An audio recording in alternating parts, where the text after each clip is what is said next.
मी माझ्या काका काकूकडे राहत होते. एके रात्री मी अचानक काका काकूंना पाहिलं, पण मला मजा वाटू लागली, कारण पहिल्यांदाच मी हे सर्व पाहत होती. पण कुठेतरी माझ्या मनात होतं की अशा गोष्टी करायच्या मनात आलं. पण काकांचे ते मजबूत शरीर पाहून मला भीती वाटत होती की मी सहन करणार नाही. काकू मोठी आहे, त्यांना रोज सवय आहे, म्हणून काही होत नाही. पण एके दिवशी काकूंना अचानक माहेरी जावं लागलं. तेव्हा अचानक काका माझ्याकडे आले आणि बाई ग. त्यानंतर पहिल्याच वेळातच. नमस्कार मित्रांनो, माझे नाव स्नेहल आहे. मी आता 25 वर्षाची युवती आहे आणि मी माझ्या काकूंकडे ऑफिसमध्ये जॉब करते.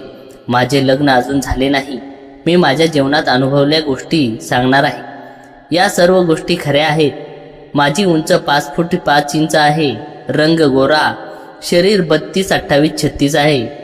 आज मी तुम्हाला माझ्या घरी घडलेली गोष्ट तुमच्याशी शेअर करणार आहे. मी 20 वर्षाची होते. नेहमीप्रमाणे शनिवार मी आणि काकू घरातले काम आटपून आरामाच्या दरम्यान आपापल्या रूममध्ये झोपायला गेलो. मला झोप येत नव्हती, म्हणून मी मोबाईलवर सिनेमा बघत बसले होते. सिनेमा बघता बघता कधी वेळ निघून गेला कळलंच नाही आणि मी काही वेळातच घड्याळ बघितलं तर त्यात 1 वाजला होता. मग मी झोपायचा निर्णय घेतला. तहान लागली म्हणून टेबलवर पाण्याची बॉटल शोधू लागली. अंधार असल्याने मला बॉटल सापडली नाही. नंतर मला लक्षात आलं, मी पाण्याची बॉटल तर आणलीच नव्हती. मग मी बाटली आणण्यासाठी स्वयंपाकघरात गेले. घरात पूर्ण अंधार होता, सर्व दिवे बंद होते. तर मी हळूच स्वयंपाकघरातून पाण्याची बाटली घेऊन माझ्या रूममध्ये येतच होते की तेवढ्यात मला काका काकूंच्या खोलीतून आवाज येऊ लागला. मला वाटलं की आतापर्यंत तर काका काकू झोपले असतील, तर हा आवाज कसला येतोय ते पाहण्यासाठी मी खोलीच्या दरवाजाकडे गेले. मी बाहेरून आवाज ऐकण्याचा प्रयत्न करत होते. आत काकूंचा आवाज येत होता आणि श्वास सुटत असल्यासारखं वाटत होतं आणि काकांचेही विचित्र आवाज येत होता. मी थोडा अजून जवळ जाऊन ऐकण्याचा प्रयत्न करत होते. मी माझा हात दरवाजाला हळूच लावला आणि दार हळूच थोडं उघडलं आणि मी घाबरले, पण तिथंच उभी होते. काकूला वाटलं दार व्यवस्थित बंद करायला विसरले. दरवाजा उघडताच मला दिसलं की ते बघून मी पूर्णपणे पाणी झाले. मला भीतीने थंडी लागायला लागली. आत काकू आणि काका पूर्ण मोकळे एकमेकांना घट्ट मिठी मारून उभे होते. काका काकूला घट्ट पकडून होते आणि तिच्या पाठीवर प्रेमाने हात वरून खाली फिरवत होते आणि त्याच फलशाने काकूच्या तोंडातून मोहक आवाज काढत होते. मला दोघांचं एका बाजूचे शरीर पूर्ण दिसत होतं. काकूचे व्यक्तिमत्व काकांना पूर्ण लागत होते आणि खाली काका भावना खूप दाटून आली होती. माझी काकू दिसायला गोरी आणि शरीर 32, 28, 36 होते आणि 5 फूट 7 इंच उंची. काका शरीराने मजबूत बाजूची व्यक्ती होती. त्यांची भावना अशी होती की तिला पाहून मी वेडी झाले होते. मी विचार करत होते की काकू कसं सहन करत असेल. ते दोघे एकमेकांची पापी करण्यात मग्न होते. आत खोलीत पूर्ण काळोख आणि फक्त पिवळा असा कमी उजेड असलेला प्लग चालू होता. तो बल्बचा प्रकाश डायरेक्ट त्यांच्यावर पडत होता, त्यामुळे त्यांचा हर एक भाग मला स्पष्ट दिसत होता. काका आणि काकू पूर्ण प्रेमामध्ये होते, तर मलाही कुतूहल जाणवलं की आता पुढे काय करणार हे दोघं. तर मी तिथेच हळूच खाली बसले ढोपरावर. काका काकू आता मग्न होऊन पापी करत होते. मग काकांनी हळूच हात पुढे आणला आणि काकूच्या व्यक्तिमत्वांना स्पर्श करायला लागले. काकू अजून जोशात आली आणि जोरजोरात पापी घेऊ लागली. मग काकू हळूहळू काकांना मानेवर पापी करत खाली जाऊ लागली आणि हळू समोरून खाली गुडघ्यावर बसली आणि काकांच्या हातात ती दाटून आलेली भावना पाहून तिचे डोळे विस्फारले होते. काकांनी प्रेमाने तिच्या डोक्यावरून हात फिरवला आणि काकूने हळूच आपला चेहरा आणत त्या स्पर्शाचा आनंद घ्यायला सुरुवात केली. खोलीतल्या त्या मंद पिवळ्या प्रकाशात त्यांच्या शरीराच्या हालचाल्या सावल्या भिंतीवर मोठ्या दिसत होत्या, ज्यामुळे तिथले वातावरण अजून गंभीर आणि मोहक झाले होते. मी दाराच्या फटीतून हे सर्व बघताना पूर्णपणे सुन्न झाले होते. माझ्या अंगावर काटा आला होता, पण तिथून हलायची माझी हिंमत होत नव्हती. काकू आता पूर्णपणे त्या क्षणी धरून गेली होती आणि काकांच्या चेहऱ्यावर एक वेगळं समाधान दिसत होतं. काकांनी हळूच काकूला दोन्ही हात धरून वर उचललंय आणि तिला घट्ट मिठीत घेतलं. त्या दोघांचा श्वास, आवाज आता शांत खोलीत स्पष्ट ऐकू येत होता. काकांनी तिला उचलून बेडवर अलगद आणलं आणि स्वतः तिच्या शेजारी आडवे झाले. काकूने लाजत आपले डोळे मिटून घेतले होते, पण तिच्या चेहऱ्यावर भाव सांगत होते की तिला हा सहवास खूप हवाहवासा वाटत होता. काकांनी पुन्हा एकदा तिच्या कपाळावर पापी घेतली आणि तिच्या हातांची बोटं आपल्या हातात गुंफली. त्या दोघांमधलं ते प्रेम आणि ओढ बघून मला जाणीव झाली की हे नातं मी विचार केला होता त्यापेक्षा किती वेगळं आणि खोल आहे. मी तिथेच खाली बसून हे सगळं पाहत होते आणि माझ्या मनात विचारांचं काहोर माजलं होतं की उद्या सकाळी जेव्हा आम्ही सगळे समोरासमोर येऊ तेव्हा परिस्थिती काय असेल. थोड्या वेळाने खोलीतली हालचाल कमी झाली आणि फक्त त्यांच्या कुजबुजण्याचा हळुवार आवाज येऊ लागला.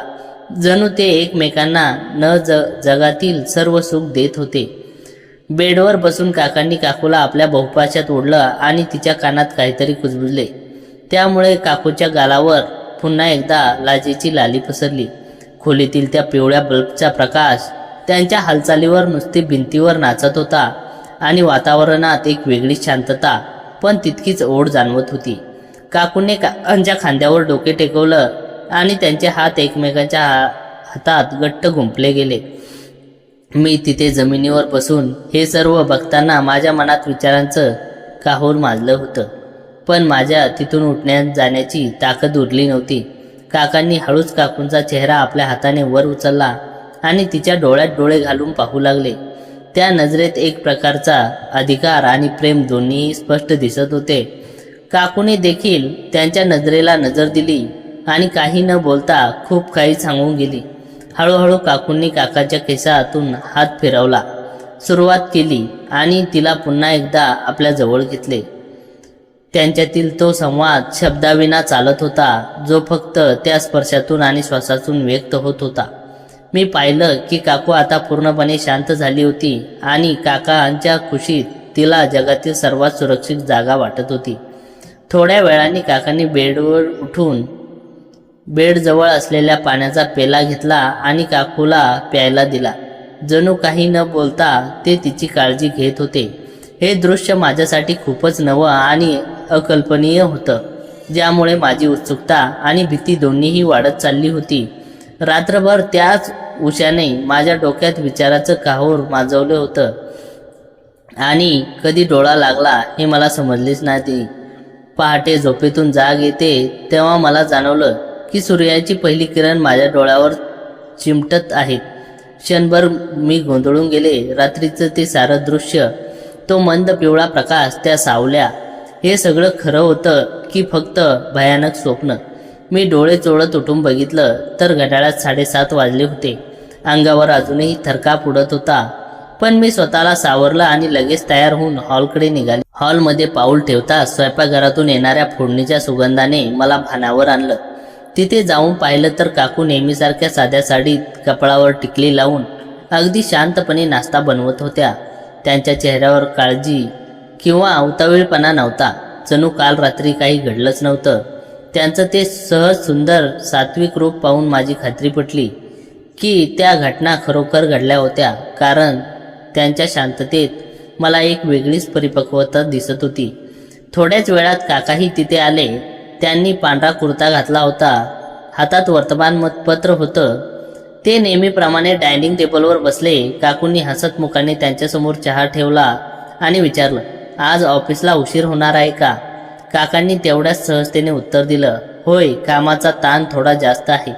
त्यांचा संवाद इतका साधा आणि नैसर्गिक होता की त्या रात्रीचं भयानक दृश्य त्यांच्याशी जोडणं मला अशक्य वाटू लागलं.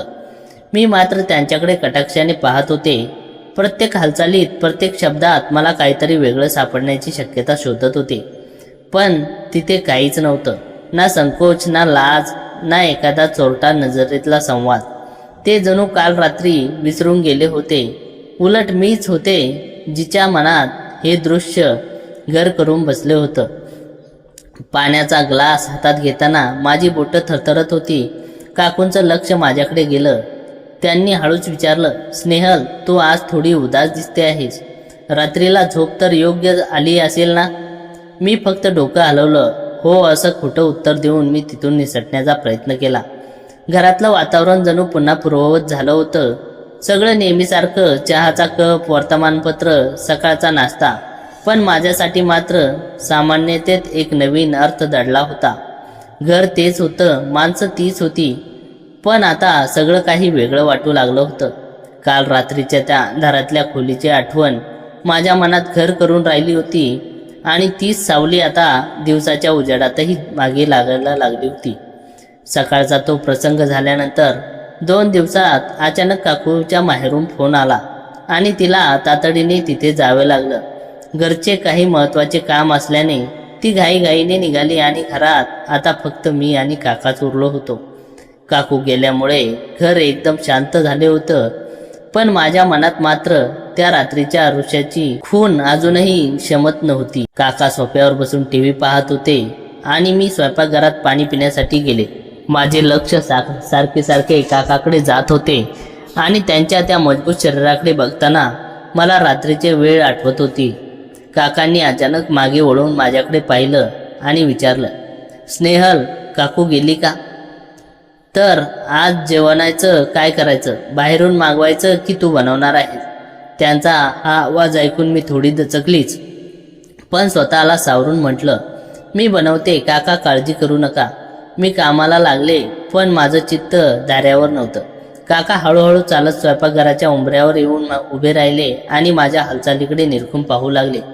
त्या शांत वातावरणात त्यांच्या श्वासांचा आवाज मला स्पष्ट ऐकू येत होता, जसा त्या रात्री काकूंच्या खोलीतून येत होता. मला जाणवले की काकांनी माझ्याकडे बघण्याचा दृष्टिकोन आज वेगळाच होता. त्यांनी हळूच जवळ येऊन माझ्या खांद्यावर हात ठेवला आणि विचारलं, काही मदत हवी आहे का तुला? त्यांच्या स्पर्शात माझ्या अंगावर सडसडून काटा आला आणि मला समजले की आज घरात आम्ही दोघेच असल्याचा परिणाम काहीतरी वेगळाच होणार आहे. काकांचा तो हात माझ्या खांद्यावर येताच मी जागीच गोठून गेले.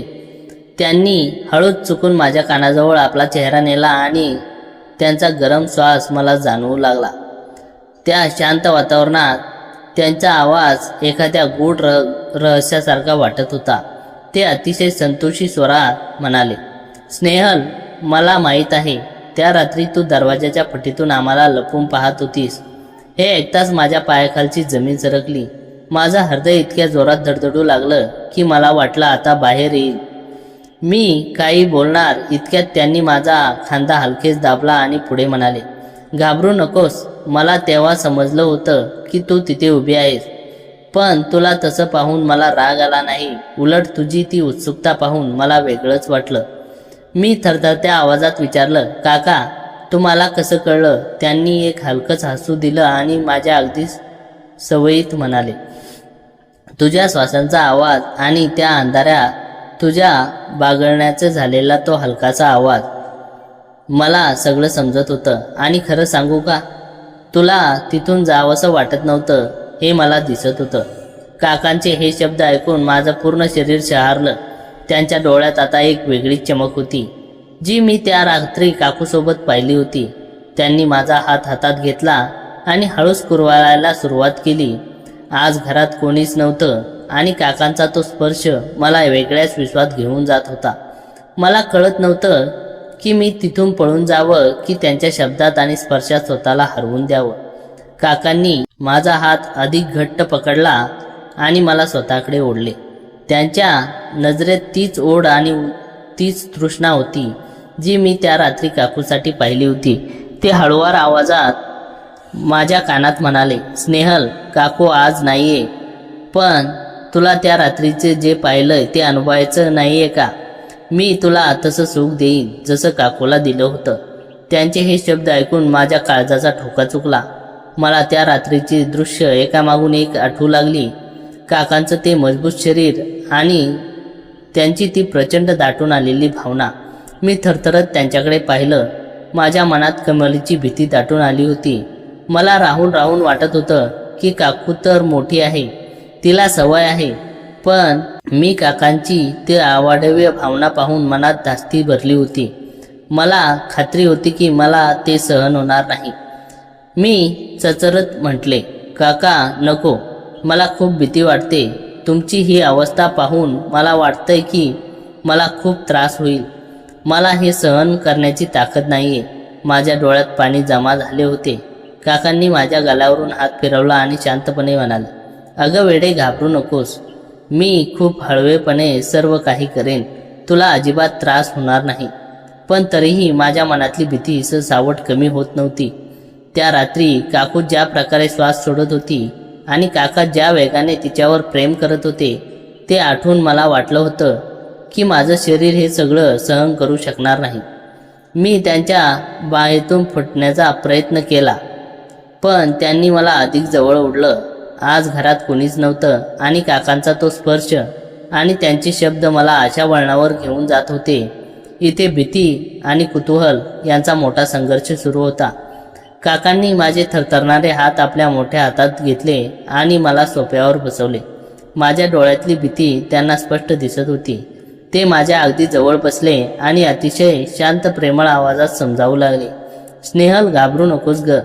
ही भीती स्वाभाविक आहे. जेव्हा एखादी गोष्ट आपल्याला पहिल्यांदाच अनुभवतो तेव्हा मनात असे विचार येतातच. पण तू स्वतःवर विश्वास ठेव आणि माझ्यावरही. त्यांनी माझ्या गालावर अकारण अश्रू पुसला आणि पुढे म्हणाले, बघ, सुरुवातीला थोडा त्रास होणे हे नैसर्गिक आहे.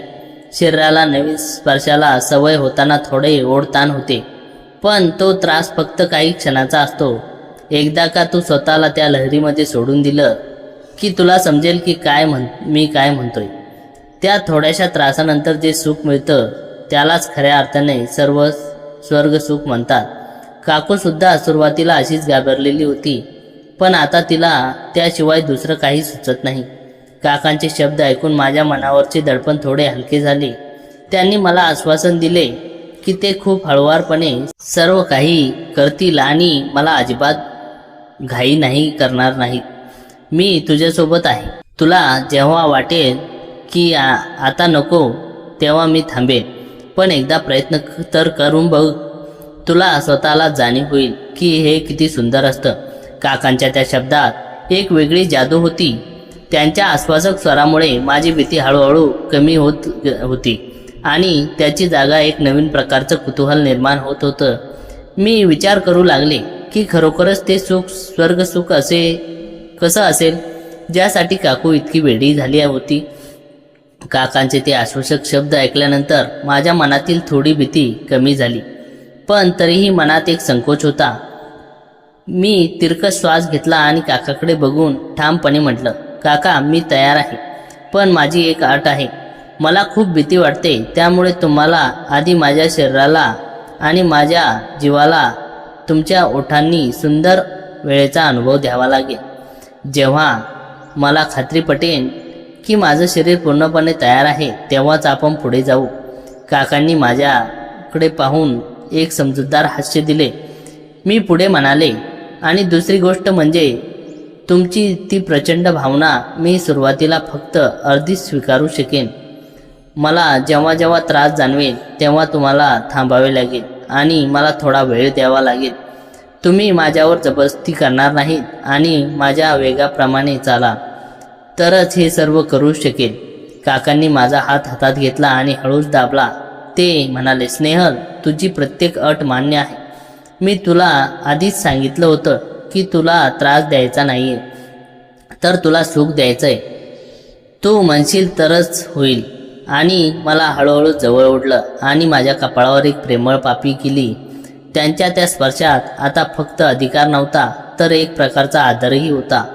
खोलीत पुन्हा एकदा ती शांतता पसरली होती, पण आज शांततेत एक वेगळीच धडपड होती.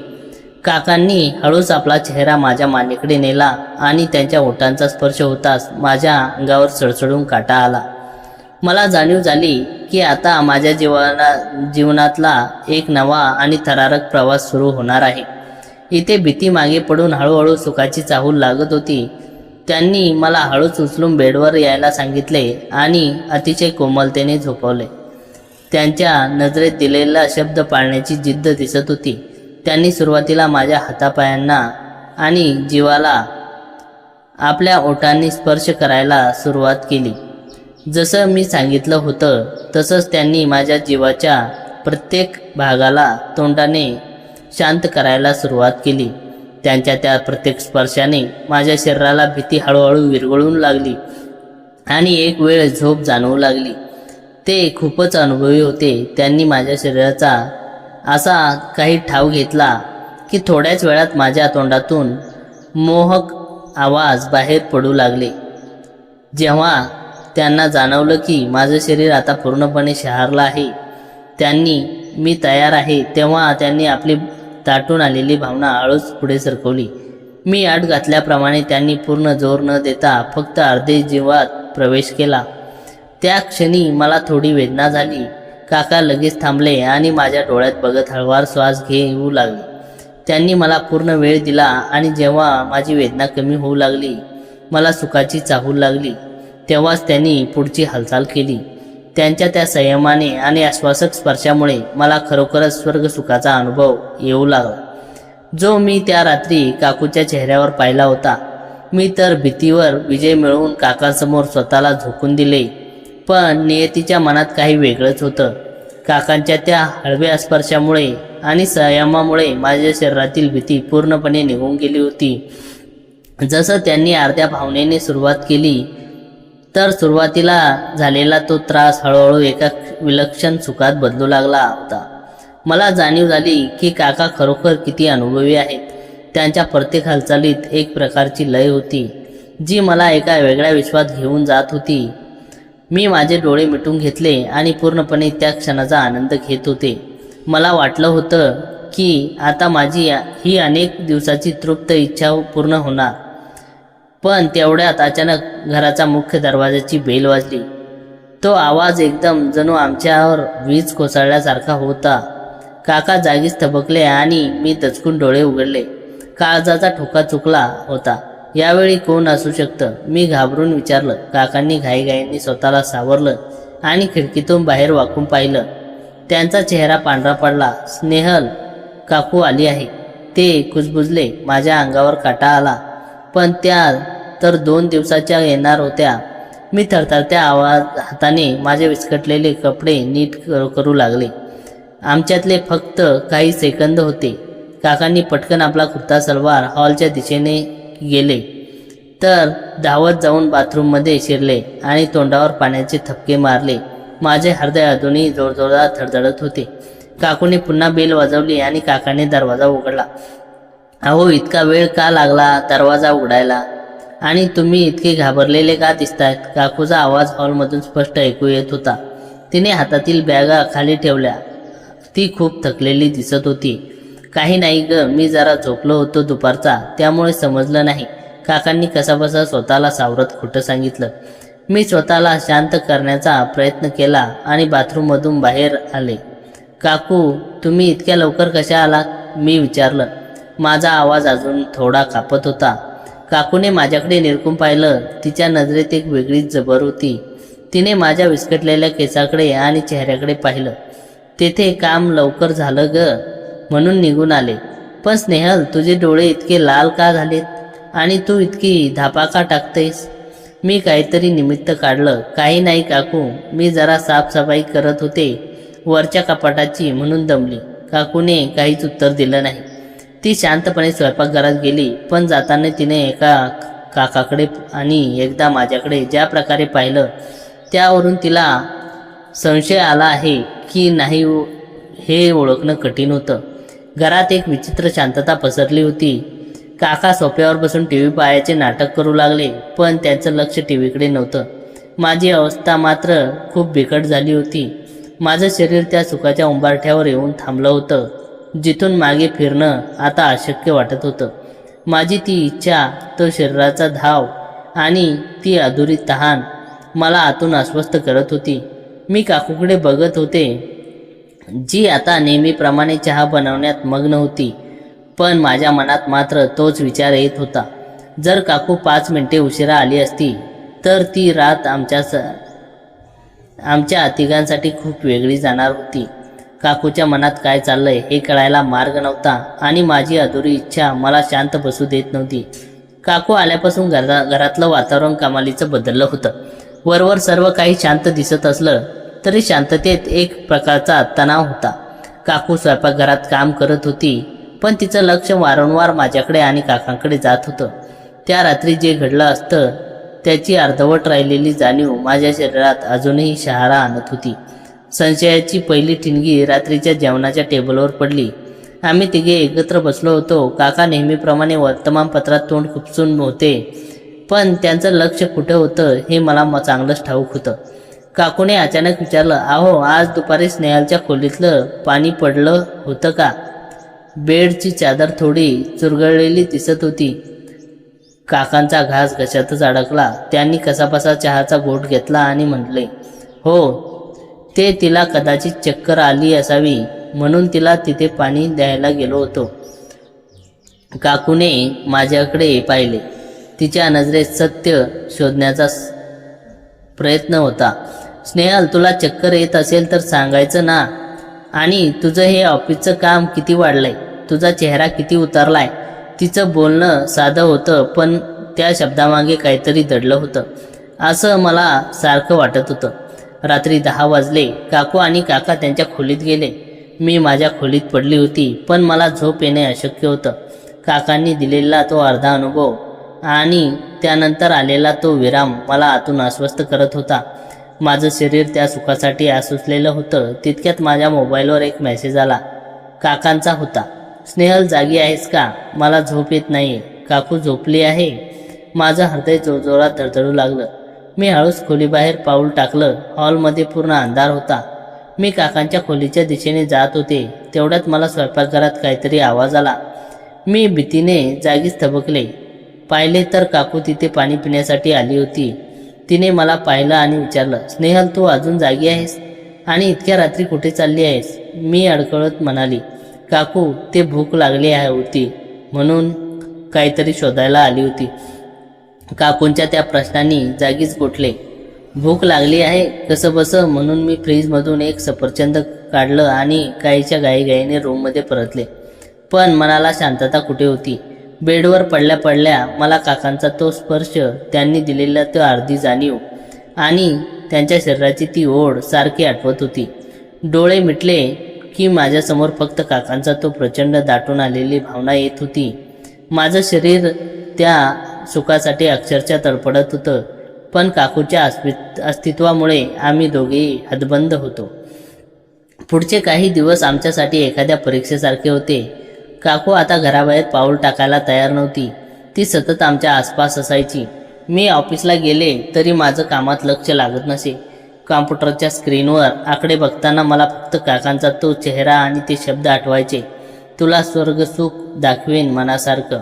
हाच विचार यायचा की तो अर्धा राहिलेला प्रवास पूर्ण कधी होणार. आम्ही दोघेही अनेकदा प्रयत्न केले, पण नशिबाने साथ सोडली होती. एकदा काकू शेजारी कोणाकडे तरी गेली होती. काकांनी लगेच मला खुणावलं. आम्ही किचनमध्ये एकमेकांच्या जवळ आलो. काकांनी मला घट्ट मिठीत घेतलं आणि माझ्या मानेवर आपले ओठ टेकवले होते की अचानक गॅस सिलेंडर संपल्यामुळे डिलिव्हरी व्हायची बेल वाजली. आमचा तो क्षण पुन्हा एकदा करपून गेला. अशा सततच्या अपयशामुळे माझी चिडचिड वाढू लागली होती. काकाही अस्वस्थ होत होते. आम्ही जेव्हा जेव्हा समोरासमोर यायचो तेव्हा आमच्या नजरा एकमेकांना बरंच काही सांगून जायच्या. त्यांच्या नजरेतील ती भूक पाहून माझं शरीर पुन्हा एकदा शहारून जायचं. माझ्या डोळ्यासमोरील ती भावना हलत नव्हती. ऑफिसमध्ये बसल्यावर किंवा रात्री एकटी असताना मला सारखं वाटायचं की काकांनी पुन्हा एकदा मला बेडवर झोपवावं आणि अनुभव द्यावा. माझं मन कशातच लागत नव्हतं. जेवण नकोसं वाटायचं, कोणाशी बोलणं नकोसं वाटायचं. फक्त तो स्पर्श आणि ती पूर्णता हवी होती. काकू साध्या वागण्याकडे बघून मला अधीरपणा वाटायचं, पण शरीराची ती ओढताण इतकी तीव्र होती की त्या समोर नैतिकता फिकी पडली होती. एके दिवशी दुपारी पाऊस पडत होता. काकू सोफ्यावर बसून शिवणकाम करत होती. काका बाहेर आले, पूर्ण भिजलेले होते. त्यांनी माझ्याकडे पाहिलं. त्यांच्या ओल्या कुर्त्यातून त्यांची भावना स्पष्ट दिसत होती. त्यांनी मला राहवलं नाही. मी पाणी द्यायला गेले तेव्हा आमचं हात एकमेकांना स्पर्शले. तो स्पर्श जणू एका विद्युत प्रवाह होता. काकांनी हळूच माझ्या कानात कुजबुजले, स्नेहल धीर धर, आज रात्री काकू लवकर झोप, मी अवश्य दिलंय तिला. हे ऐकून माझ्या काळजात दडदड वाढली. आजची रात्र आमच्यासाठी शेवटची संधी ठरणार होती का? ती अधुरी तहान आज मिळणार होती का? मी फक्त रात्रीची वाट पाहत होते. पुन्हा एकदा तो पिवळा प्रकाश आणि आमची अधुरी इच्छा पूर्ण होण्याची शक्यता होती. स्नेहल, या कथेचा हा भाग तुझ्या मानसिक अवस्थेत आणि तुझ्या शरीराच्या ओढीचे चित्रण होतं. तुला काय वाटतं, यावेळेस तुमची इच्छा पूर्ण होईल का, की पुन्हा एकदा नियती काहीतरी नवीन अर्थ आणेल? काकांनी जेव्हा माझ्या कानात सांगितलं की त्यांनी काकूंना लवकर झोपण्यासाठी औषध दिलं आहे, तेव्हापासून माझ्या कानात विचाराचं काहूर माजलं होतं. एकीकडे काकू असे फसवण्याचा अपराधी भाव होता, तर दुसरीकडे कित्येक दिवसापासून तहानलेल्या माझ्या शरीराची ओढ होती. इतकी दिव्य होती की त्यापुढे सर्व काही फिके पडत होते. रात्री 8:30 वाजले. नेहमीप्रमाणे आम्ही जेवण आटपून काकू खरोखरच खूप सुस्त दिसत होती. तिने जेवणानंतर लगेच जांभळी दिली आणि म्हणाली, आज काय न जाणो, खूप सैल्यासारखं वाटतंय, मी जरा लवकर झोपते आज. काकांनी अत्यंत शांतपणे तिला पाहिलं आणि म्हटलं, हो ग, आराम कर, दिवसभर खूप काम असतं तुला. काकू त्यांच्या रूममध्ये गेली. काही वेळात तिथला प्रकाश बंद झाला आणि घरात एकदाचीच गंभीर शांतता पसरली. मी माझ्या खोलीत बसून स्वतःला सावरत होतोय. माझे हृदय इतक्या जोरात धडधडत होते की मला भीती वाटली. काकू, हा आवाज येऊ तर जाणार नाही ना? अर्ध्या तासानंतर काकांचा मेसेज आला, ये लवकर, ती गाढ झोपली आहे. मी हळूच पाऊल टाकत हॉलमध्ये आले. त्यांच्या रूमच्या दिशेने निघाले. दरवाजाच्या फटीतून पाहिलं तर काकू खरोखर गाढ झोपली होती. काका माझीच वाट पाहत दारापाशी उभे होते. त्यांनी आता आत ओढलं आणि हळूच कडी लावली. खोलीत तोच मंद पिवळा प्रकाश होता. ती ओढ, ती स्पर्श. काकांनी मला मिठीत घेतलं. आज त्या स्पर्शात संयम कमी आणि उग्रता जास्त होती. ते हळुवार आवाजात म्हणाले, स्नेहल, आज कोणीही येणार नाही, आज मी पूर्ण सुख देईन. त्यांनी माझ्या अंगावरील हळुके बाजूला केले. त्या पिवळ्या प्रकाशात जेव्हा त्यांना माझं शरीर दिसलं तेव्हा त्यांच्या डोळ्यातील चमक अधिक वाढली. मी पुन्हा एकदा अट घातली, काका सावकाश, मला अजूनही प्रचंड भावनेची भीती वाटते. त्यांनी माझ्या ओठावर आपले ओठ टेकवले आणि माझी भीती शब्दातून बाहेर पडण्याआधी संपवून टाकली. त्यांनी आपल्या हातांनी आणि ओठांनी माझ्या शरीराचा प्रत्येक भाग अशा प्रकारे जागृत केला की माझ्या वेदनेची भीती कुठल्या कुठे पळून गेली. मला स्वर्गसुखाचा अनुभव येऊ लागला. जेव्हा जेव्हा काकांना खात्री पडली की मी आता अपूर्णपणे तयार आहे, तेव्हा त्यांनी रात्रीचा तो अर्धा राहिलेला प्रवास पुढे न्यायला सुरुवात केली. यावेळी त्यांनी मला अजिबात थांबू दिले नाही. सुरुवातीला जेव्हा त्यांची ती पूर्ण वाढव्य भावना माझ्यासमोर आली तेव्हा माझ्या डोळ्यात अश्रू आले, पण ते वेदनेचे नसून एका वेगळ्या पूर्णत्वाचे होते. काकू बाजूच्या बेडवर झोपली होती. या जाणीवेनेच माझ्या अंगावर काटा येत होता. पण काकाच्या त्या लयबद्ध हालचालीमुळे मला अशा सुखाचा अनुभव येत होता जो मी आधीच कल्पनेतही अनुभवला नव्हता. काका आता पूर्ण जोशात होते. त्यांच्या श्वासांचा आवाज आणि माझ्या तोंडातून निघणारे दबलेले हुंदके त्या खोलीत घुमत होते. आम्ही दोघेही त्या सुखाच्या शिखरावर पोहोचत होतो.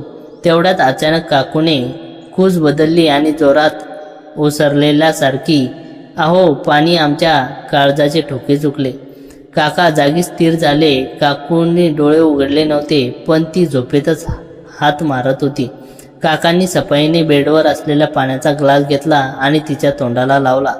काकूने डोळे न उघडताच 2 गुटके पाणी पिले आणि पुन्हा शांत झाली. आम्ही दोघेही पूर्णपणे घामोघूम झालो होतो. तो क्षण इतका भयानक होता की माझी सगळी नशा उतरली होती. पण काकांनी पुन्हा हात पकडला आणि मला खुणावलं, घाबरू नकोस. त्यांनी पुन्हा एकदा सुरुवात केली आणि यावेळी त्यांनी मला अशा प्रकारे तृप्त केले की खरोखरच स्वर्गसुख काय असतं याची जाणीव झाली. तो न संपणारा प्रवास. पहाटेचे 4 वाजत आले होते. काकूला जाग येण्यापूर्वी माझे खोलीत जाणे गरजेचे होते. मी माझे कपडे सावरले. काकांनी माझ्या कपाळावर पापी केली आणि म्हणाली, स्नेहल, आता रोजच असेल, तुला या आता भीती वाटणार नाही. मी माझ्या खोलीत येऊन बेडवर पडली, पण माझं शरीर पूर्वीसारखं राहिलं नव्हतं.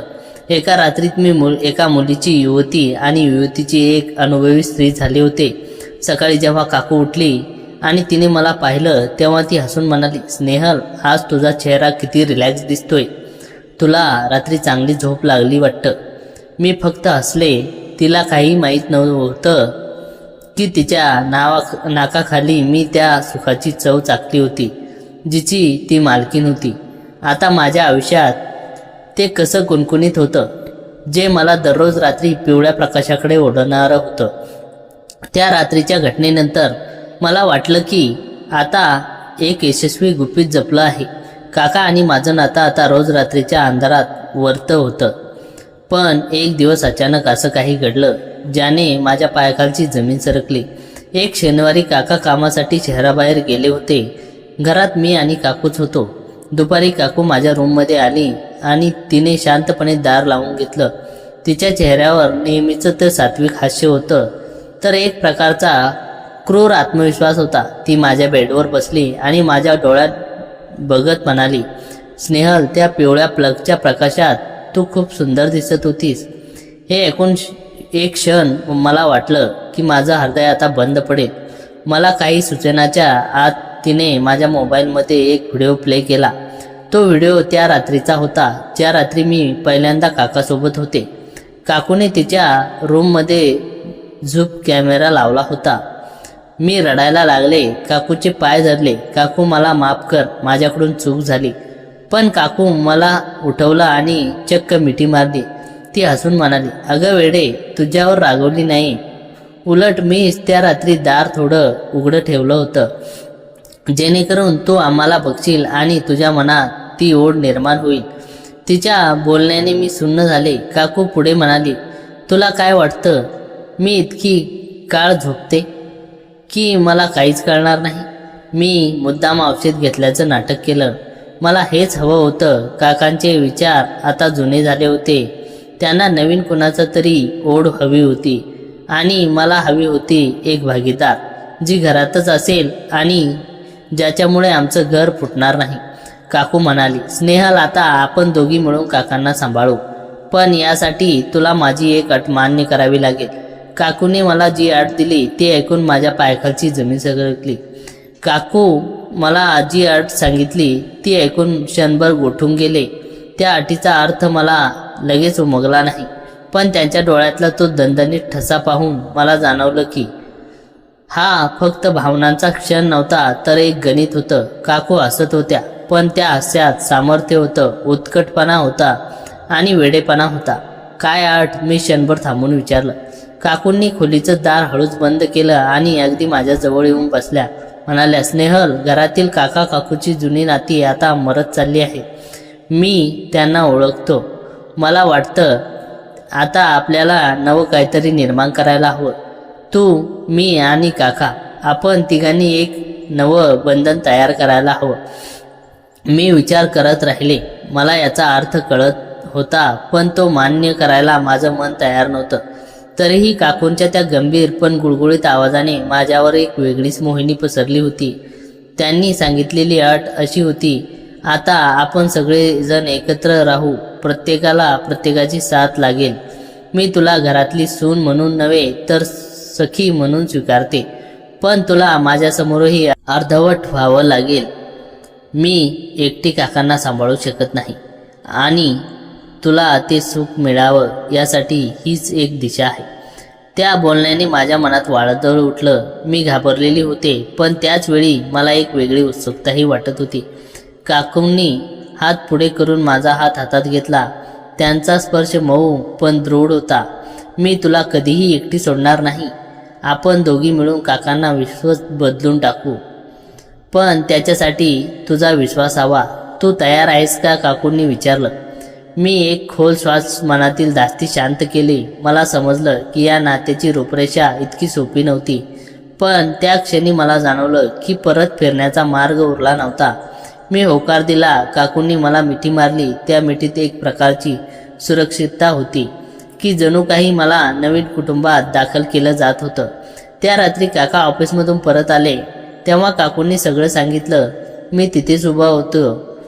काकांनी माझ्याकडे पाहिलं. त्यांच्या नजरेत सुरुवातीला आश्चर्य होतं, पण नंतर ते विलीन झालं.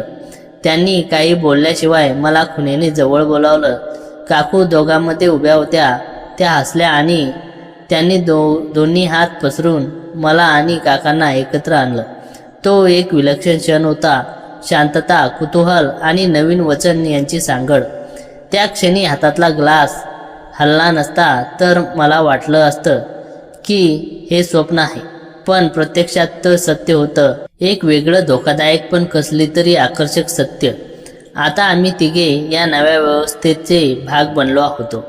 मी मनातल्या मनात हे नातं कसं जुळवावं हा विचार करत होते, पण त्याच वेळी जाणवत होतं की हा प्रवास खऱ्या अर्थाने सुरू झाला होता. पहाटे कधी ते कळेनाच. सूर्योदयाने खिडकीतून प्रकाश आला तेव्हा मी जागी झाले. काकूंच्या खोलीतून हलका आवाज येत होता. चहाच्या कपांचं टक्कर, हसण्याची कुजबूज आणि माझ्या डोळ्यासमोर उभा होता तो नवा दिवस. नवी सुरुवात, पण नवी कसोटी. पुढच्या काही आठवड्यात या नात्याचे धागे अधिक गुंतले. कधी मी काकू एकत्र रातभर गप्पा मारायचो, पण कधी कधी काका आणि मी एकटे असताना काहीतरी वेगळं घडायचं. पण मध्ये काकू नेहमी उपस्थित राहायच्या, कधी दारात तर कधी शेजारी. त्यांनी आमच्यात कधीही ईर्ष्या येऊ दिली नाही. उलट त्या आता माझ्या मैत्रीण आणि मार्गदर्शक दोन्ही झाल्या होत्या. आणि काकांचं व्यक्तिमत्व काही वेगळंच होतं. ते आता इतके उग्र नव्हते, तर त्यांच्यात एक वेगळी मृदुता आली होती. माझ्यासोबत ते कधी कठोर तर कधी कोमल झाले. एक रात्री पाऊस कोसळत होता. आम्ही तिघे खोलीत बसलो होतो. मंद दिव्याच्या प्रकाशात काकूंनी काकांचा हात हातात घेतला आणि माझा हात हातात ठेवला. त्या शांततेने एक अमधुर प्रेम आणि आत्मीय दिसत होत्या. काकू म्हणाल्या, आता कोणी बाहेरचा नाही, आपण तिघे एक आहोत.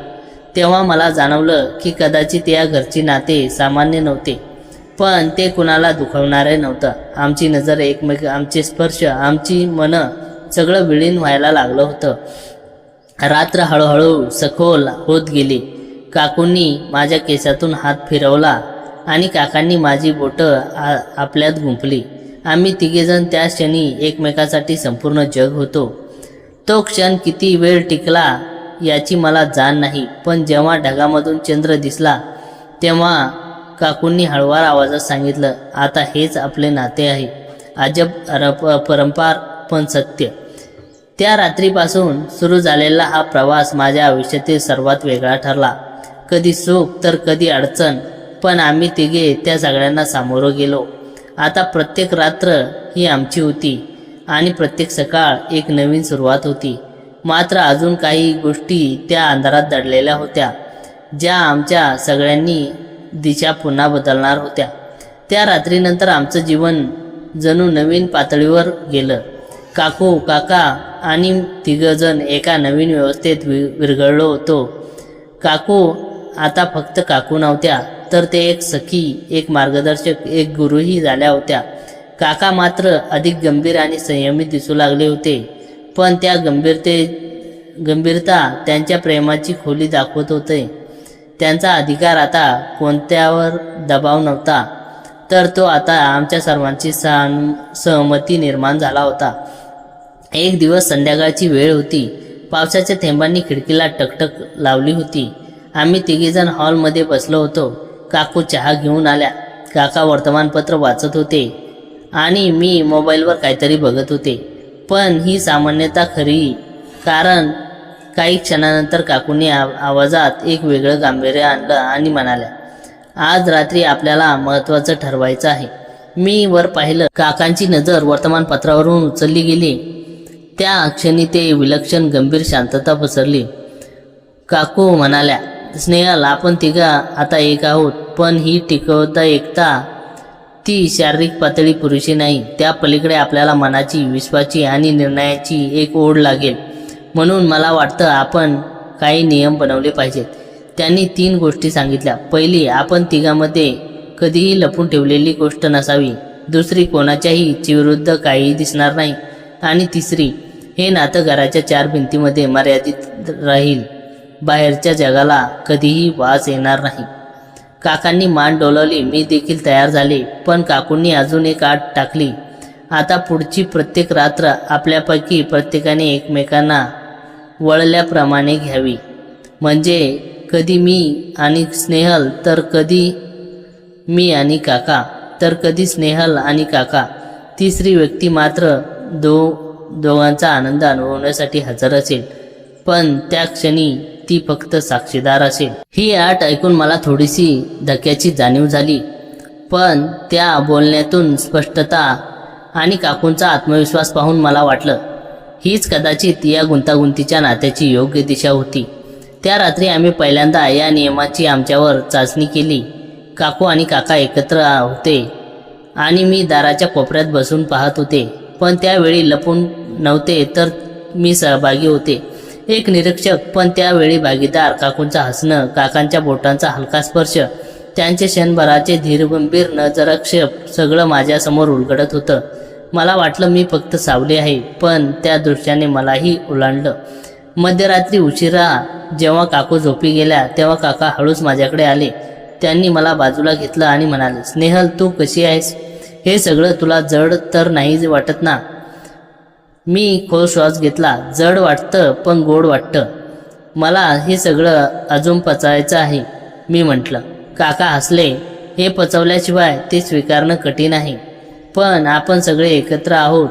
हे सगळं सरळ रेषेत नाही, तर पण आपण जर एकमेकांना सगळं ऐकलं तर ते टिकून शकेल.